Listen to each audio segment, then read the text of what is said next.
Assalamualaikum warahmatullahi wabarakatuh. Eh, Pada kesempatan kali ini kita akan mulai dari pertemuan pertama ya. Pertemuan pertama kali ini mari kita buka dengan bacaan basmalah. Bismillahirrahmanirrahim. Yang non muslim silakan berdoa menurut agamanya masing-masing.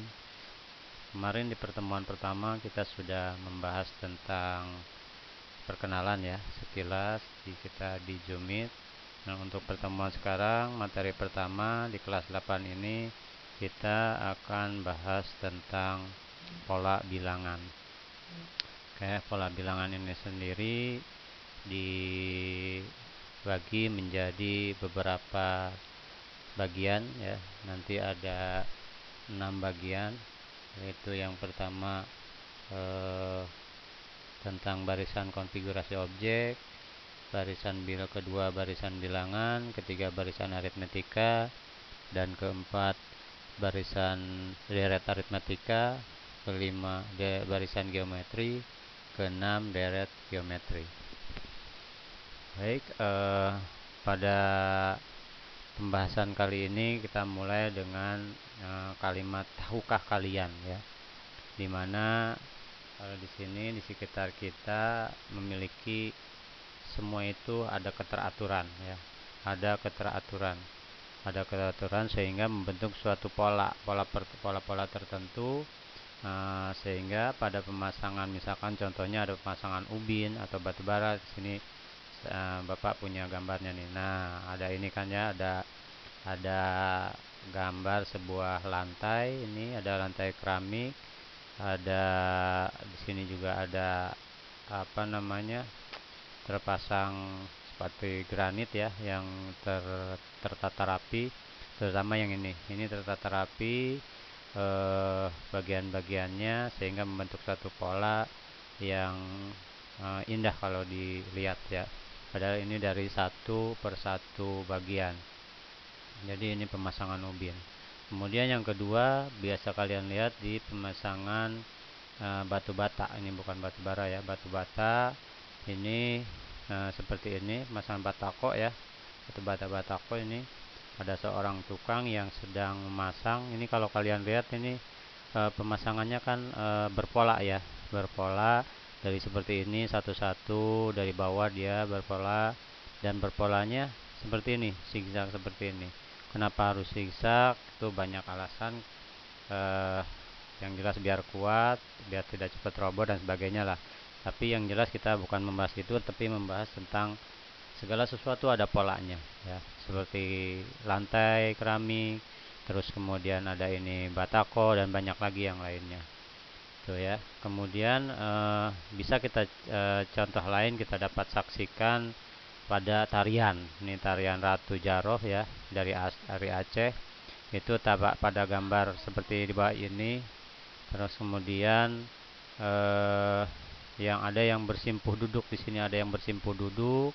Terus kemudian ada yang merunduk ya, ada yang lagi berdiri seperti ini, tangannya direntangkan. Ini macam-macam ya. Nah, kemudian kita juga bisa terlihat polanya ya. Ada pola ini berdiri, ada yang merunduk, ada yang duduk, macam-macam polanya. Jadi ada beberapa pola, sehingga pola ini jika digabungkan akan membentuk suatu pola yang terlihat indah ya, indah. Inilah tarian Ratu Jaro ya dari Aceh. Kemudian juga ada bisa kita lihat pada bunga matahari. Kalian tentunya tahu bunga matahari ya, seperti ini. Ini bunga matahari. Kalau kalian lihat ini kalau tidak berpola, acak-acakan, enggak indah dipandangnya. Karena terpola maka terlihat indah ini seperti ini ya. Bahkan ininya pun berpola sehingga menjadi kesatuan, menjadi indah ya, seperti itu. Kemudian ada juga kalau kalian ini lihat, ini ada sarang lebah ya. Ini yang bentuknya segi 6 ya. Ada segi 6, ini bentuk sarang lebah yang dimana kita suka menikmati hasilnya, yaitu madu ya di dalamnya ini. Ini ada sarang lebah, lihat polanya aja, dia bentuk segi 6, semua segi 6, tertata rapi dan semua, sehingga membentuk suatu pola yang emang terlihat seperti ini. Jadi indah ya. Ini adalah contoh-contoh lain yang bisa kita ketahui, kita temuin di kehidupan sehari-hari. Ini kita belajar pola ya, pola-pola tertentu. Baik itu tadi dalam pola lantai, pola bangunan, terus juga ini pola sehari-hari ya. Jadi pola juga dapat kita temukan seperti bilangan. Selain kehidupan sehari-hari, kita dapat juga dalam pola bilangan. Seperti apa bilangan misalkan? Nah, ini pola yang pertama 1, 2, 3, 4, 5 dan seterusnya. Berarti kan 1, 2, 3, 4, 5, 6, 7, 8, 9, 10 seterusnya. Kemudian ada juga pola 2, 4, 6, 8, 10, 12, 14 dan seterusnya ya. Kemudian yang ketiga ada pola 1, 3, 5, 7, 9, 11 dan seterusnya. Ini merupakan pola-pola bilangan yang ada tersusun ya, ada polanya masing-masing seperti itu.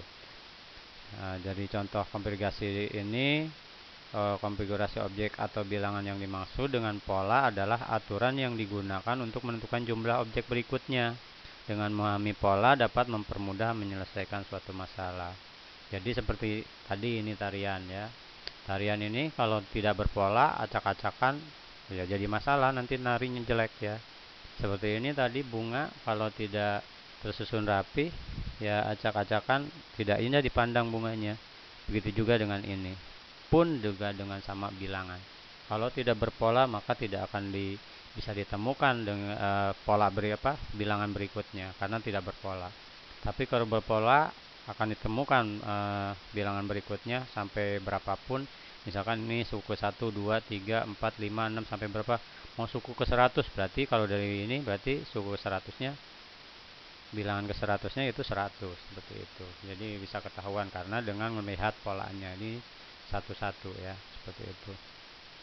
Itu seperti ini juga 2, 4, 6, 8, 10. Ini bilangan ke 1, ke 2, ke 3, ke 4, ke 5, ke 6-nya bisa kita tentukan. Berarti bilangan ke 6-nya karena di sini bedanya 2, berarti sini juga beda 2. Jadi kalau di sini 10, bilangan ke berikutnya adalah 12. Betul.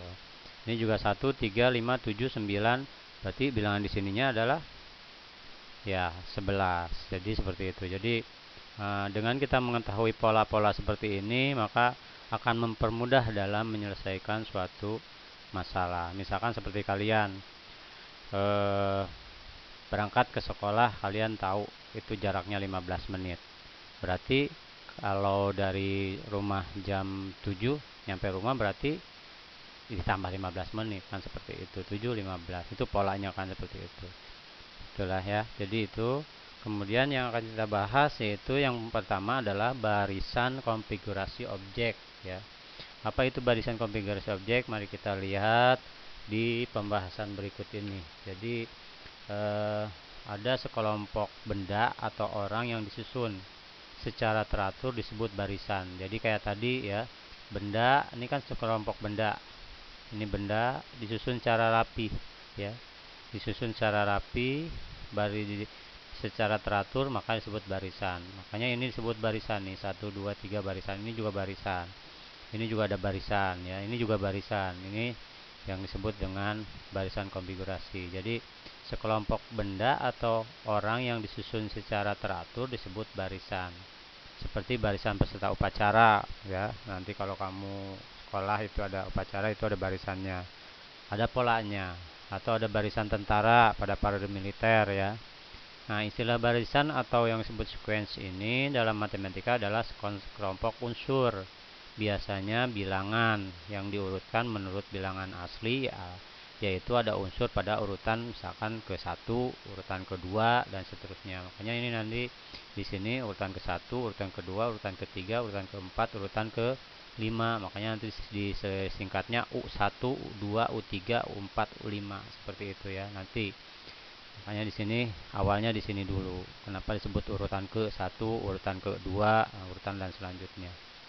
Unsur di setiap urutan disebut dengan suku barisan. Jadi Jadi ini unsur ini sebut barisan, suku barisan, suku U1, U2 seperti yang saya bilang. Seperti berikut, ada barisan A, B, C, D, E ya, ada barisan A, B, C, D, E. Kemudian suku kesatunya apa? Ini A ya. Suku keduanya mana? B. Suku ketiganya mana? C. Suku keempatnya mana? D. Suku kelimanya mana? E. Dan seterusnya. Seperti itu ya. Tidak saya tulisan satu persatu. Karena ini ada titik tiga berarti tak terbatas. Sampai suku kesekian. Itu adalah suku barisan. Jadi ingat suku barisan itu atau suku ke. Suku ke satu, kedua, dan seterusnya. Contoh lagi. Barisan motif batik. Nah, Bapak bisa, ini ada motif batik nih ya. Ada beberapa motif batik seperti ini, satu motif batik tapi di dibikin menjadi bagian-bagian. Barisan motif batik kawung ya, semakin besar ukurannya. Pertama ini satu dulu. Motif kawung besar ukurannya, maka semakin banyak motif kawung yang direproduksi atau unit motif terlihat seperti banyak bentuk kipas ya dengan 4 sayap dan tiap sayap ada tanda 4 titik sepertinya 1 2 3 4 1 2 3 4. Jadi ini sayapnya ada 4. Nah, ini kalau satu berarti ya satu sayap apa ada satu motif berarti ada 4 sayap doang. Tapi kalau misalkan ada 4 motif ya ini ada lebih banyak lagi. Seperti itu. Ini satu ya, ini satu satu unit motif. Bentuk kipasnya ada dengan 4 sayap. Kalau di sini berarti ada 4 unit ya. Sini berapa lagi misalkan 1 2 3 ini ada 9 ya.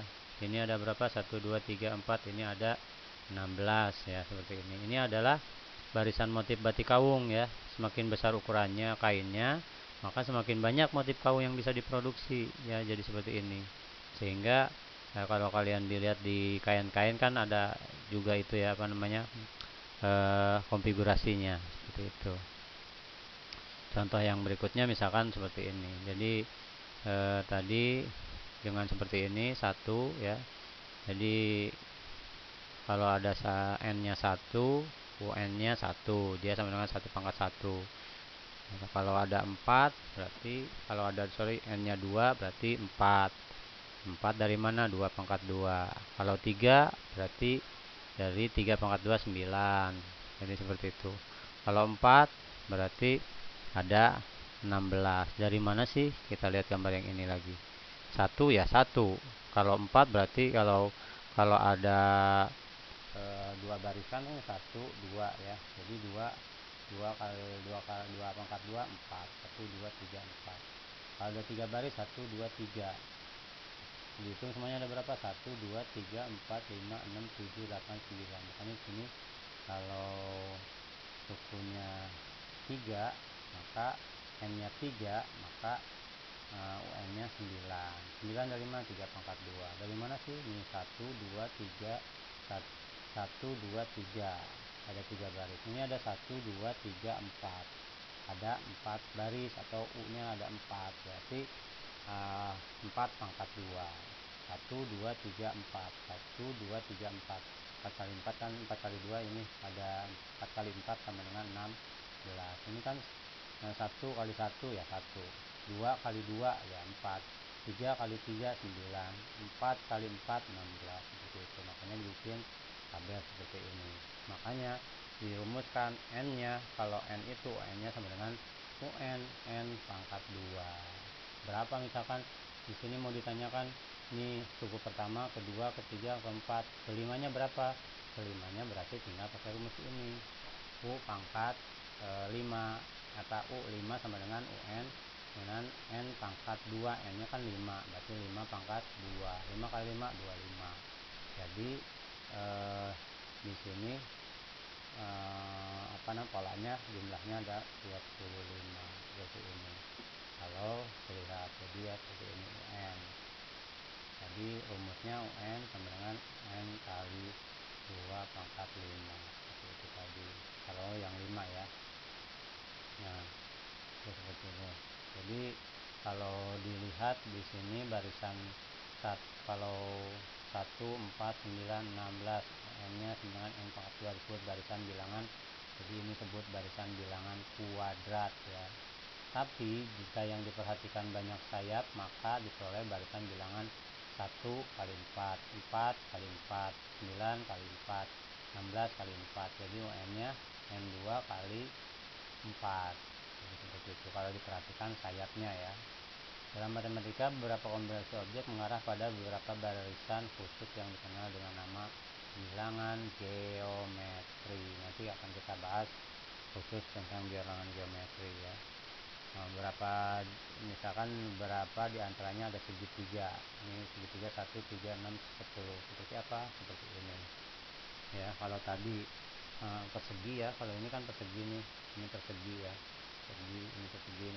Karena ini sama, 2 ke bawah, 2 ke atas, 2 ke atas, 2 ke samping. Berarti ini sama ini ya. Nah, kalau yang ini bentuknya segitiga, 1, kemudian 3, 1, 2, 3, kemudian 6, 1, 2, 3, 4, 5, 6, kemudian 10 dan seterusnya. Nanti bisa dicari rumusnya. Kemudian ada juga bilangan persegi. Kalau ini segitiga, ini ada persegi 2, 6, 12, 20. Seperti apa? Nah, seperti ini. Sorry, ini persegi panjang ya. Yang persegi yang ini. Ini yang persegi ya. Ini persegi. Ini yang ini maksudnya ya. Ini persegi. Ini 1, 4, 9. Ini salah nama, ini saya ganti dulu ya. Ini persegi, ini benar. Nah, ini persegi panjang. Oke, ini persegi panjang. Persegi panjang ya. Seperti itu. Jadi ini yang persegi panjang. Nah, persegi panjang 2, 6, 12, 22, 6, 12, 20. Nanti kita bisa dilihat ya, tadi dirumuskan N-nya berapa. Seperti ini ya, ketemu rumusnya, baru bisa menentukan suku ke N berikutnya. Dan di sini juga misalkan tadi seperti yang sudah terlihat, ini ada pola bilangan persegi 1, 4, 9, 16, 25 dan seterusnya ya. Ini untuk contoh yang pertama. Contoh kedua, lihat gambar berikut. Ini ada satu lingkaran atau satu titik, kemudian yang kedua ada 5 titik, yang ketiga ada berapa titik? 1, 2, 3, 4, 5. 1, 2, 3, 4, berarti ada 9, dan berikutnya seterusnya. Ada pola gambar seperti ini. Nah, jika pola di samping ini ya, bukan di atas, di samping, dilanjutkan tentunya banyak bulatan pada pola ke-61. Jadi pola ke-1 atau U1, U2, U3, U4 ya. Ini yang ditanyakan adalah U ke-61 atau suku ke-61, maka berapakah? Kan kalau gambar satu-satu begini banyak ya, sampai ini ke-1, ke-2, ke-3, ke-4 sampai ke-61, lama. Nah, ini harus dicari penyelesaiannya dengan cara matematik ya, matematika atau matematis ya. Caranya seperti apa? Dari kombinasi di atas ini, kalau kalian lihat, dengan menambahkan 4 bulatan daripada pola sebelumnya kan. Ini 1 di tengah-tengah sini kan, 1 ini nih, tambah 4 bola, 1, 2, 3, 4. Ini di sini kan segini, tambah lagi yang dari sini ke sini, tambah lagi 4 di sampingnya, 1, 2, 3, 4. Ini udah segini, pindahin ke sini, tambah lagi 1 kali 1, 2, 3, 4. Jadi dengan polanya, dengan menambahkan 4 bilangan di sebelumnya, seperti itu. Misalkan kalau saya bikin susunan tabel seperti ini, 1 ya tetap 1 semua ya. Nah, kalau 2, susunan yang kedua ini kan ada 5. Jadi 5 itu dapat dari mana? Kan asalnya 1 ditambah 4, jadi sama dengan 5. Yang ketiga, pola sebelumnya berapa? Pola sebelumnya 5. 5 ditambah 4, 9. Nah, terus kemudian yang berikutnya berapa? 9 tambah 4, 13. Terus sampai seterusnya. Ditanyakan pola ke-61. Nah, kalau pola ke-61 kan kalau lihat sini 1 tambah 4, 1 tambah 4 tambah 4 sama dengan ngitungnya 1 tambah 2 kali 4. Nah, seperti itu. 1 tambah 4 tambah 4 tambah 4 tambah 4. Seperti ini 3 kali, berarti 3 kali 4, 12. Nah, dirumuskanlah UN-nya seperti ini. Jadi kalau kalau mau ditanyakan U-nya berapa berarti 1 N min 1 kali 4 kan seperti itu. Jadi ketemu rumusnya 4 kali N min 3 seperti ini. 4 kali N min 3. Jadi kita lihat rumusnya 4 kali N min 3. Pak, 4 kali N min 3 dari mana? Seperti tadi kan ini 1 ditambah ini 1, 2, 3, ada 3 kali 4 kan, ini 3 kali 4, ini suku ke 3 kan, suku keempat. Suku keempat itu 1 ditambah 3 kali 4 sama dengan 12 tambah 1 13. Jadi diambilnya dari mana? Diambilnya kan ini dikali 4 ya. Jadi ketemu 1 ditambah 4N dikurangi 4 kan, intinya seperti itu. 1 ditambah 4N kurangi 4. 4 kurangi 4, 1 dikurangi 4 sama dengan min 3. Jadi ini hilang, di sini tinggal min 3. Jadi 4N min 3. Kemudian rumus seperti ini baru yang ditanyakan kan U ke 61. Sehingga 4 kali 61 dikurangi 63, 241. Jadi banyaknya pola bulatan pada pola ke 61 adalah 241.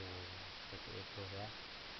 Kalau kurang jelas diulang-ulang lagi aja video ini sampai lebih jelas, dan kalau masih kurang jelas juga silakan boleh ditanyakan ke saya atau Pak Sanudin langsung. Terima kasih atas perhatiannya. Wabillahi taufiq wal hidayah. Assalamualaikum warahmatullahi wabarakatuh. Ada tambahan sedikit buat tugasnya nanti, silahkan dikerjakan di link yang sudah diberikan, dan jangan lupa di absen ya, linknya diisi di absen yang sudah disediakan juga. Terima kasih. Assalamualaikum warahmatullahi wabarakatuh.